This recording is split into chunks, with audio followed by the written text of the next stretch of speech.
उपमुख्यमंत्री देवेंद्र फडणवीस आपल्या सोबत आहे। देवेंद्र भाऊ, स्वागत आहे TV9 मध्ये। काय सांगणार, मोठं शक्ती प्रदर्शन आज या ठिकाणी पाहायला मिळतं तुमच्या मतदारसंघात? असं आहे की या मतदारसंघामध्ये सातत्याने लोक मला निवडून देत आहेत आणि लोकांचं प्रेम आहे।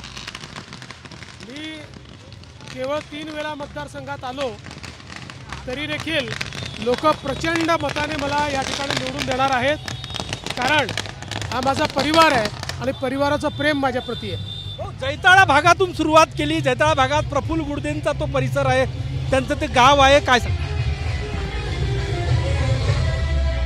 नक्कीच प्रफुल्ल गुडदे यांचं गाव आहे, पण त्या गावातले इतरही लोक आहेत जे सगळे आमच्या सोबत आहेत। विजय राऊत या ठिकाणी आहेत, ते आमच्या सोबत आहेत। विकी पटले आहेत, ते आमच्या सोबत आहेत।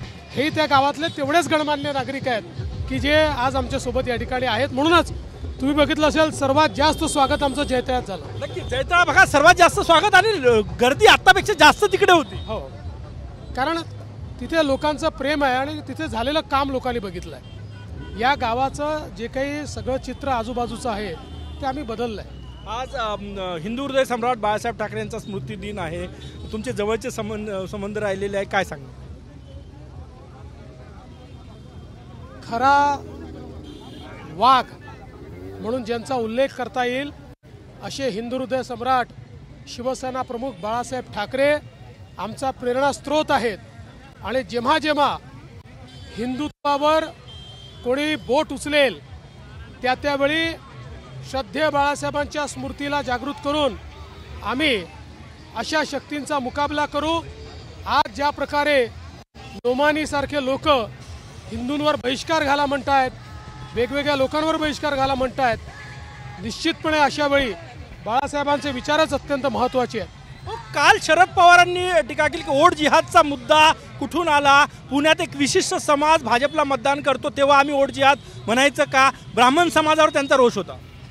असं आहे की पवार साहेब हे फक्त सांगताना मी जातीवादी नाही म्हणतात, बाकी सगळ्यांना माहिती आहे, पण मला त्याच्यावर बोलायचं नाही। त्यांनी ज्या नोमानीचा पाठिंबा घेतला, 17 मागण्या मान्य करून, त्या नोमानीनी सांगितलं की वोट जिहाद होगा और वोट जिहाद के आला सिपा सलार शरद पवार है।